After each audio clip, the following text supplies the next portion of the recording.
Assalamualaikum warahmatullahi wabarakatuh. Selamat pagi, salam sejahtera untuk kita semua, anak-anakku siswi kelas 7 ruang 3. Beraktivitas kembali di pagi hari ini, Selasa tanggal 4 Agustus 2020. Salam sehat selalu, semoga kalian tetap berada dalam lindungan Allah Subhanahu wa taala. Amin amin ya rabbal alamin. Hari ini kita akan belajar daring nanti tepat pada pukul 10.00 hingga pukul 12.00. Seperti biasanya jam 9.30 akan Ibu posting daftar kehadiran pada kegiatan pembelajaran daring hari ini. Jangan lupa kalian persiapkan segala sesuatunya yang diperlukan untuk kegiatan pembelajaran daring, serta kirim-kirim foto seperti biasanya. Terima kasih atas perhatian dan kerjasamanya. Selamat pagi, selamat sarapan, selamat beraktivitas. Jangan lupa untuk selalu cuci tangan sebagaimana instruksi protokol kesehatan dari pemerintah Kabupaten Kota Waringin Timur, menggunakan masker saat keluar rumah, serta selalu menjaga jarak. Dan yang terpenting adalah selalu berdoa setiap kali melakukan aktivitas apapun, dan akhiri dengan kata hamdalah agar apa yang kita lakukan mendapatkan berkah dan ridho dari Allah Subhanahu wa taala. Sekali lagi terima kasih atas perhatian dan kerjasamanya. Assalamualaikum warahmatullahi wabarakatuh. Assalamualaikum warahmatullahi wabarakatuh. Selamat pagi untuk anak-anakku siswa-siswi kelas 7 ruang 3. Sekarang waktu telah menunjukkan pukul 9:33 menit. Sebentar lagi akan Ibu posting daftar list kehadiran. Silahkan diisi daftar list kehadirannya.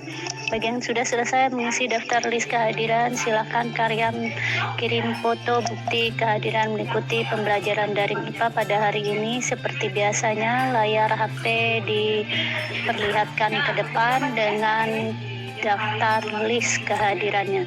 Sekali lagi terima kasih atas perhatiannya. Silahkan bersiap-siap untuk mengikuti kegiatan pembelajaran daring, karena nanti tes pada pukul 10.00 akan Ibu posting materi pembelajaran kita pada hari ini.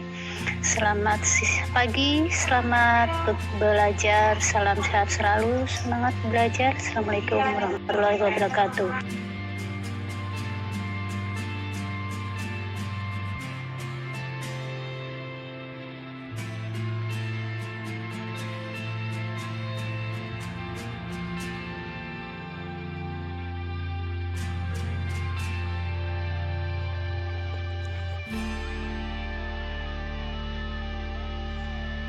Ibu baru saja memposting daftar kehadiran, silahkan diisi. Yang tadi kemarin coba diperbarui, berusaha jujur walaupun kita belajar daring.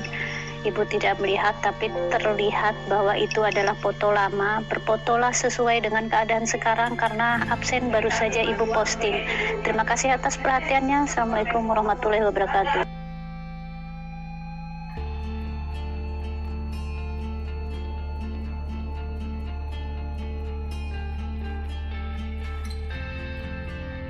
Akan diisi daftar hadirnya. Masih ada waktu 17 menit dari sekarang sebelum Ibu posting materi pembelajaran daring kita pada hari ini. Yang belum, silakan diberitahu bahwa absen sudah mulai diisi. Yang sudah mengisikan absen boleh sekarang kirimkan foto bukti kehadiran. Terima kasih sekali lagi atas perhatian dan kerjasamanya. Assalamualaikum warahmatullahi wabarakatuh.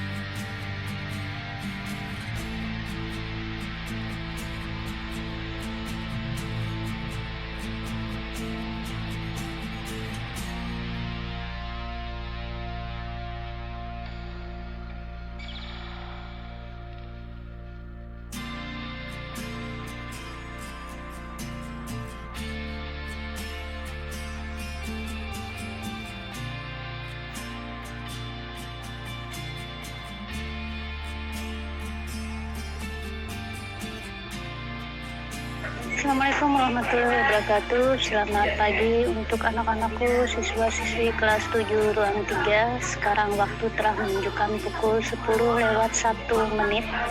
Maka sebentar lagi akan Ibu posting untuk materi pembelajaran daring kita hari ini. Sementara Ibu memposting akan Ibu tutup terlebih dahulu. Selesai Ibu posting materi, nanti grup Ibu buka kembali. Silakan dilanjutkan kembali mengisi absen kehadirannya pada hari ini. Terima kasih atas perhatian dan kerjasamanya. Jangan lupa disiapkan alat tulisnya. Dan jangan lupa juga setelah mengisi absen nanti kalian boleh kirimkan foto bukti kehadiran serta foto bukti mengikuti menyalin materi pembelajaran dari grup WhatsApp ke buku catatan. Assalamualaikum warahmatullahi wabarakatuh.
Pembahasan kita pada kali ini adalah klasifikasi makhluk hidup, di mana klasifikasi makhluk hidup itu sendiri membahas tentang ciri-ciri benda di sekitar kita. Yang pertama adalah benda tak hidup alamiah dan benda hidup buatan. Kemudian ciri-ciri makhluk hidup pada umumnya terdapat 9 macam sebagaimana yang tertera pada PowerPoint. Klasifikasian makhluk hidup terdapat 2. Yang pertama adalah klasifikasi dikotom dan kunci determinasi. Yang kedua adalah klasifikasi 5 kingdom. Yang pertama adalah kelompok Monera, di mana kelompok Monera terdiri dari bakteri dan Thiobacteria. Kemudian kedua kelompok Protista, serta yang ketiga kelompok fungi atau jamur. Yang keempat kelompok Plantae terdiri dari Bryophyta, Spermatophyta, dan Pteridophyta.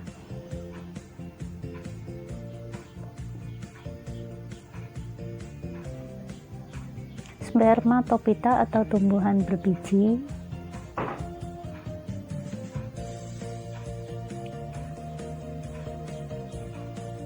Pada tumbuhan berbiji ini terdapat monokotil dan dikotil. Pada kelompok Animaliae terdapat 2, yaitu Invertebrata dan Vertebrata. Invertebrata maksudnya adalah hewan tidak bertulang belakang, contohnya seperti tertera pada video, sedangkan vertebrata adalah kelompok bertulang belakang. Salah satu contohnya adalah hewan-hewan yang bertulang belakang.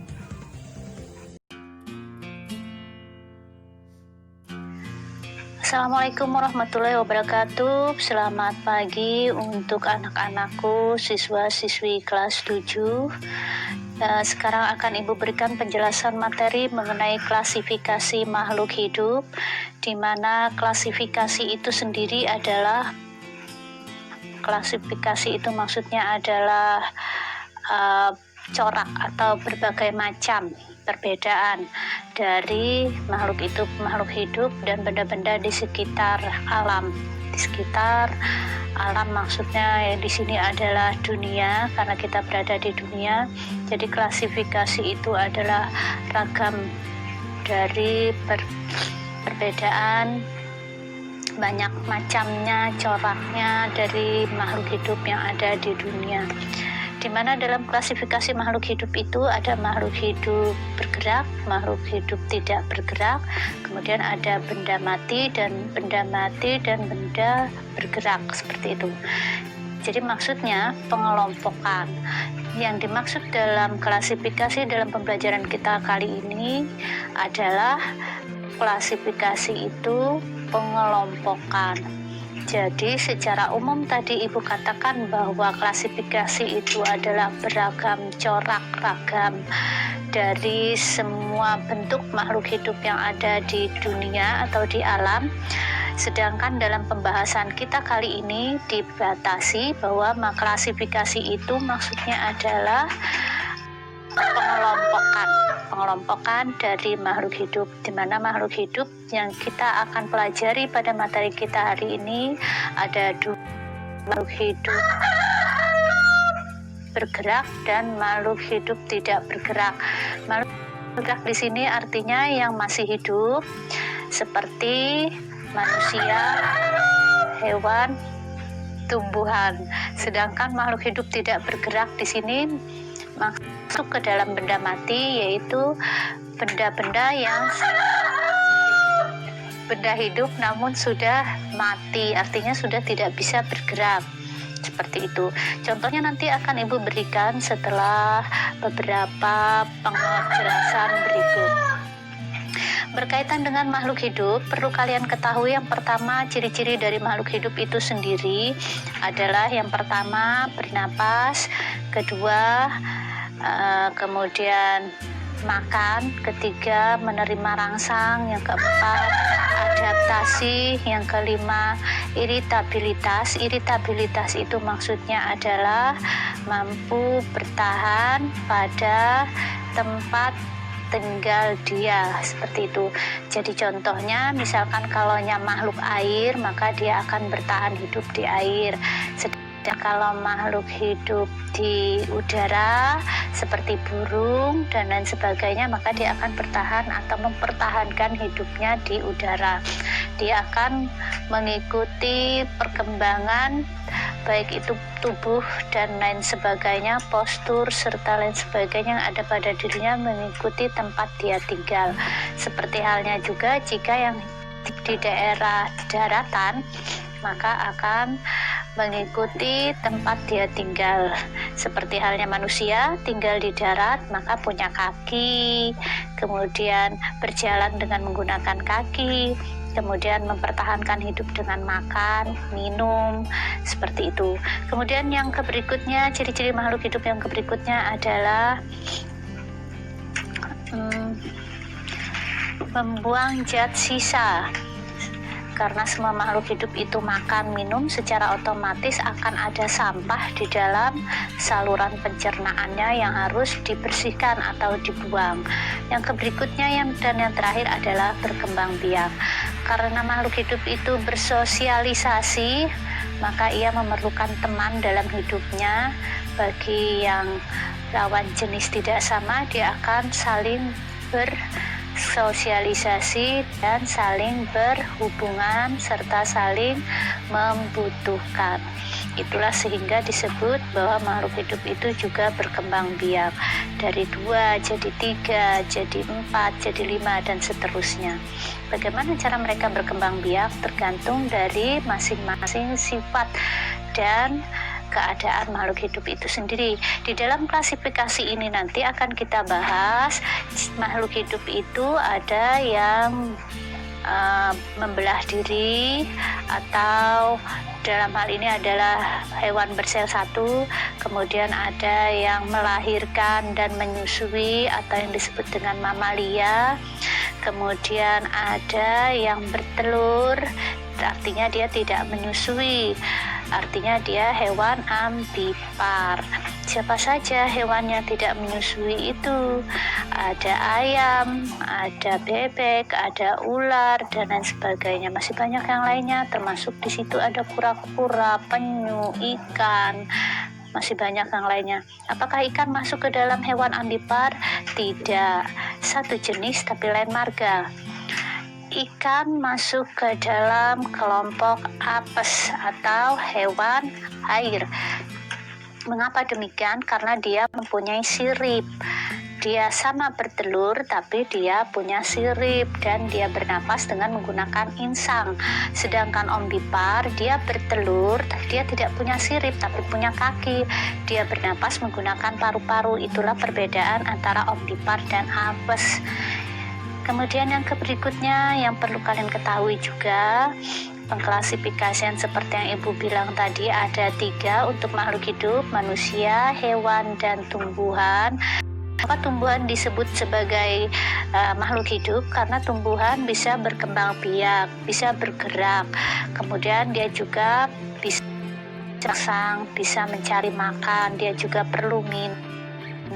Bagaimana contohnya? Apakah bisa kita lihat dengan mata telanjang? Tentu tidak, karena makhluk hidup yang dalam bentuk tumbuhan ini, kecuali kita benar-benar memperhatikannya dengan mata bantuan mikroskop, baru kita bisa mengetahuinya. Artinya mata telanjang yang Ibu maksud adalah mata kita sendiri tanpa bantuan alat lain. Itulah sebabnya Ibu katakan mata telanjang. Di dalam tumbuh-tumbuhan itu ada beberapa jenis tumbuhan, yaitu dikotil dan monokotil. Di itu diambil dari bahasa Sanskerta, artinya 2. Kotil itu sendiri adalah tumbuhan, sedangkan dikotil maksudnya adalah tumbuhan berkeping 2. Jadi yang dimaksud dalam tumbuhan berkeping 2 ini adalah tumbuh-tumbuhan yang mempunyai daun atau siripnya itu berkepingnya 2 atau 2 sirip.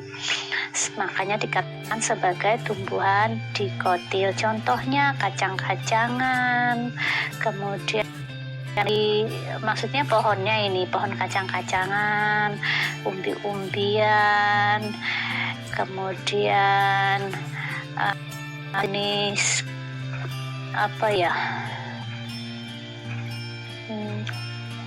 kol, sayur-sayuran ada di situ. Yang mono itu dalam bahasa Sanskerta artinya adalah 1. Kotil itu sendiri adalah tumbuhan, sehingga monokotil itu maksudnya adalah tumbuhan berkeping 1. Jadi yang dimaksud ini adalah daunnya atau siripnya itu hanya 1, tidak 2. Yang 1 itu sirip 1 begitu. Contohnya di sini seperti jagung, padi itu kan cuma 1.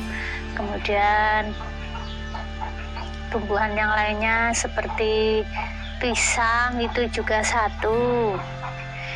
Kemudian masih banyak yang lainnya, silahkan nanti kalian cari referensinya, kalian buat daftarnya di rumah nanti sebagai PR kalian.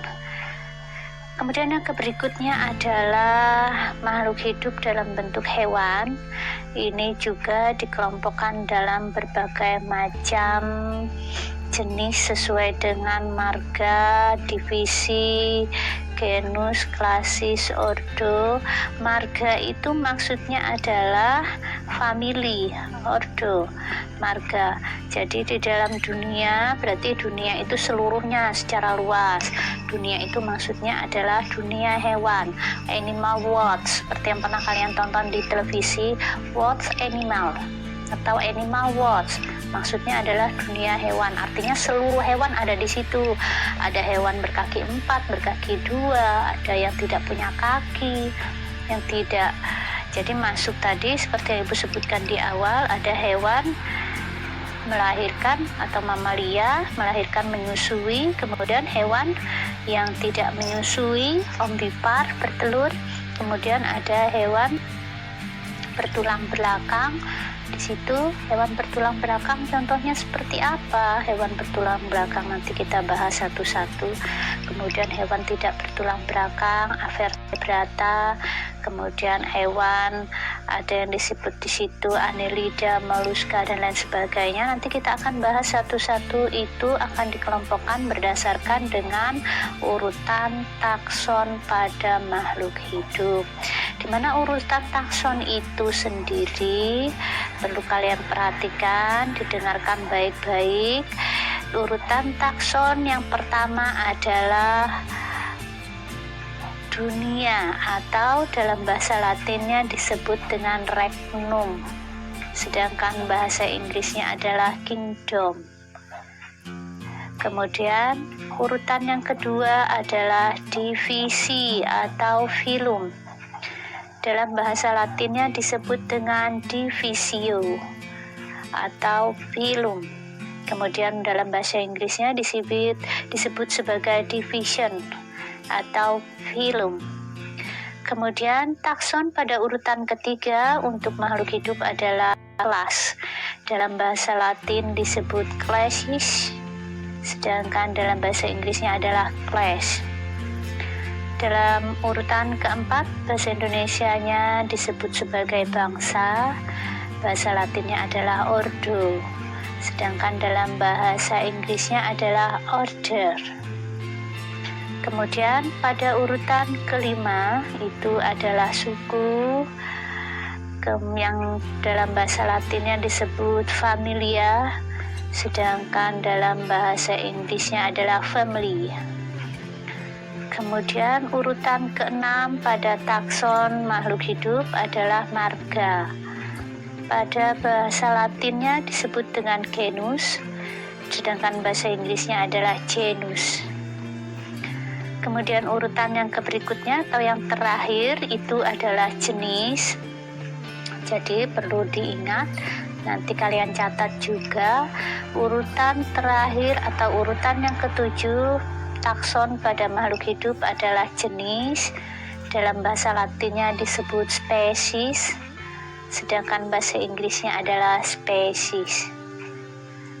Jadi itu tadi adalah urutan takson pada makhluk hidup atau pengelompokan makhluk hidup secara berdasarkan sifat, keturunan, dan kebiasaan yang sama yang dilakukan oleh makhluk hidup itu sendiri.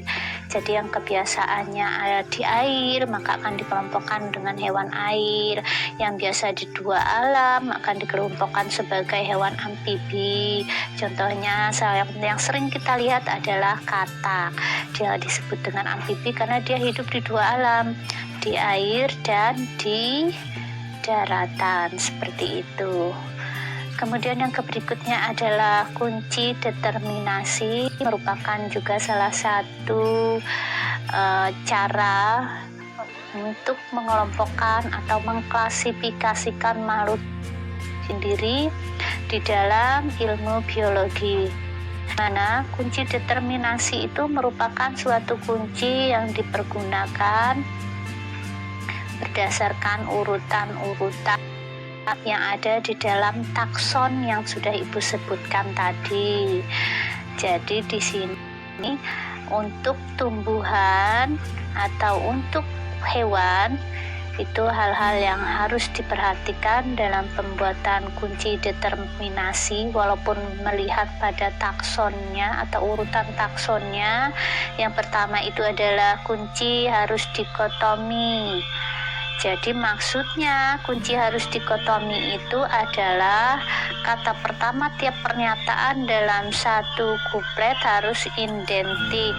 Contohnya tumbuhan berumah satu, seperti yang Ibu bilang tadi adalah monokotil, karena mono itu artinya adalah satu, kotilnya itu adalah tumbuhan.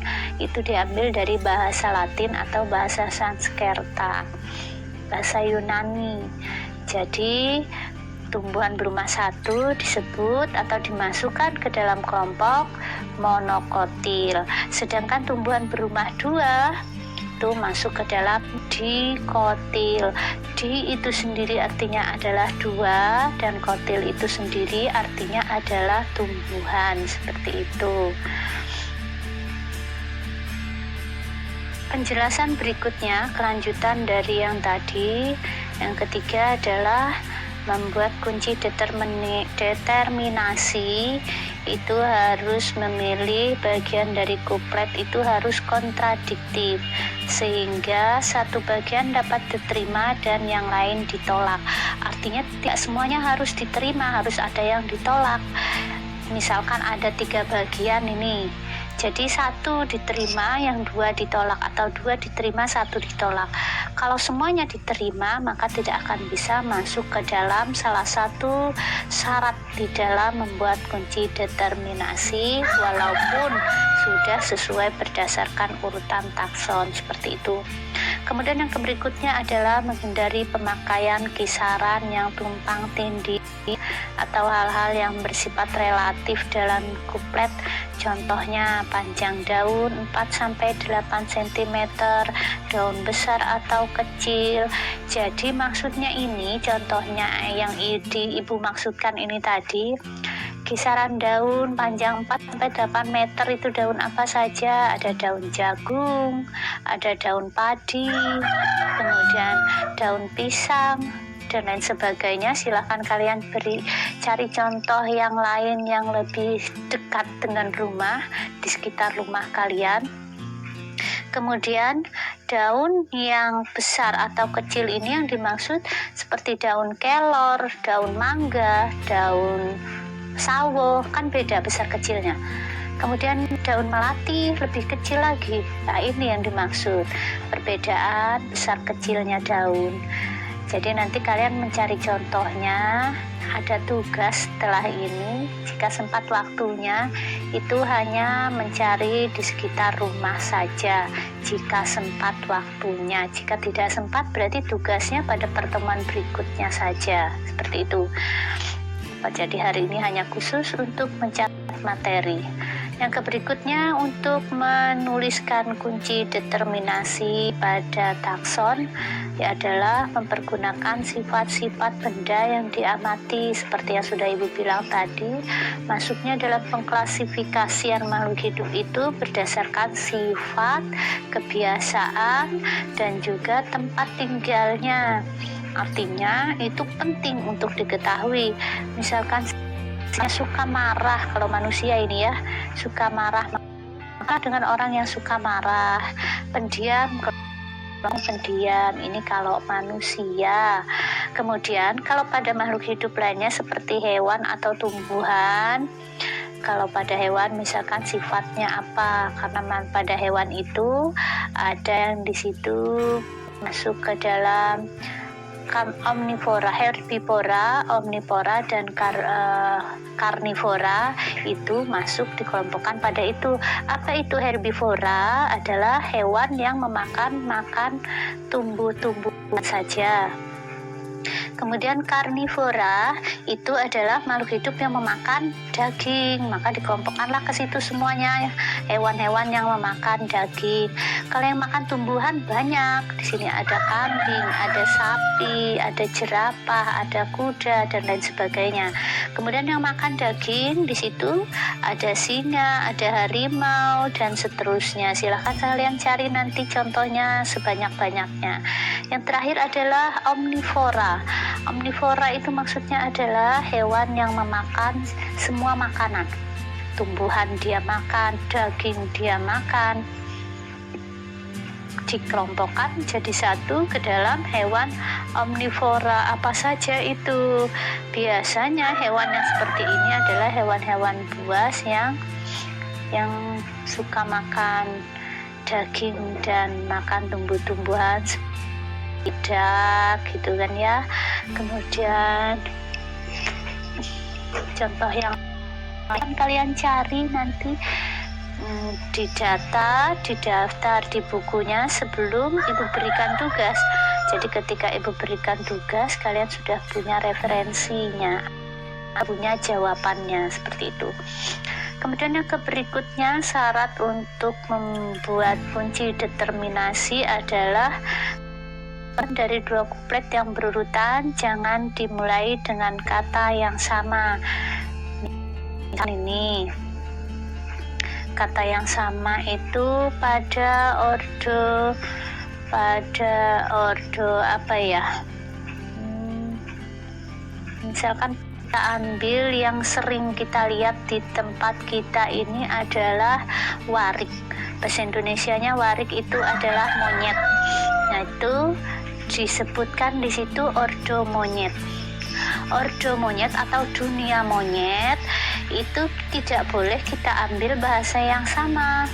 Misalkan di situ monyet itu ada orang utan, kemudian ada lutung, kemudian ada uak-uak, apalagi itu ibu tidak hafal, itu ada beberapa. Mengapa nama mereka berbeda-beda padahal sama-sama satu dunia monyet?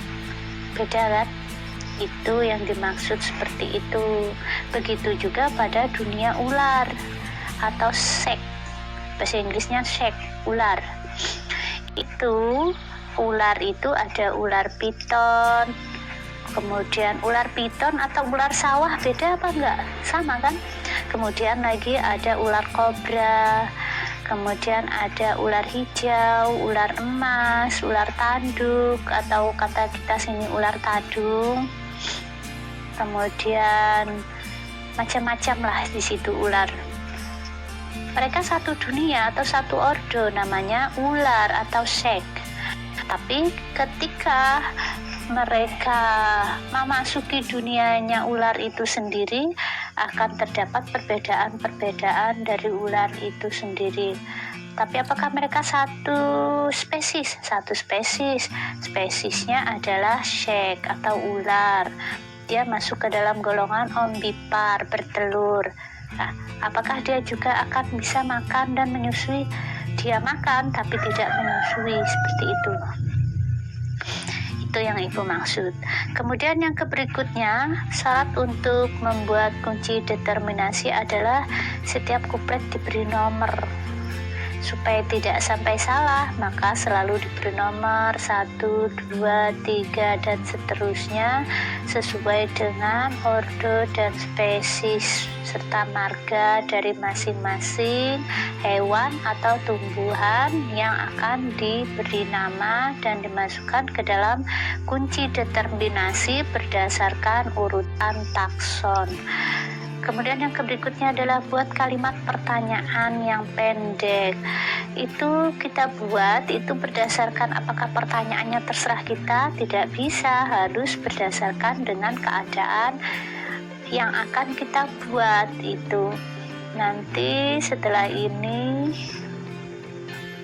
mudah-mudahan waktunya cukup, akan ibu beri soal, tapi jika tidak cukup kalian hanya menuliskan materi saja pada pertemuan kita kali ini. Sampai di sini penjelasan ibu. Oh iya, satu lagi. Yang Mollusca, Anida, hewan bertulang belakang, kelompok jamur, dan lain sebagainya. Jamur ini tidak hanya jamur yang kalian temui di kebun atau di hutan-hutan yang bisa kalian petik untuk dimakan, tapi jamur yang dimaksudkan di sini adalah jamur yang dapat hinggap pada makanan seperti pada roti dan lain sebagainya. Itu yang dimaksud. Untuk penjelasannya kita lanjutkan nanti. Jika ada pertanyaan, silahkan tanyakan terlebih dahulu. Ibu tunggu, sementara ibu akan merekam penjelasan berikutnya. Ini sudah ibu posting di grup, silahkan disalin ke buku catatan atau buku 1. Mulai dari materi yang yang ibu posting melalui PowerPoint atau PPT dengan materi yang dalam bentuk video, itu isinya sama saja. Kemudian penjelasan materinya itu tidak perlu kalian salin, tapi jika ingin kalian catat juga boleh, artinya lebih lengkap catatan kalian. Sebentar lagi akan Ibu buka grupnya, silakan dilanjutkan kembali untuk mengisi daftar kehadiran mengikuti kegiatan pembelajaran daring kita pada hari ini. Kemudian yang ingin mengirimkan foto-foto, silakan Ibu tunggu.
Warahmatullahi wabarakatuh. Selamat siang untuk anak-anakku siswa-siswi kelas 7 ruang 3. Sekarang waktu telah menunjukkan pukul 12:03.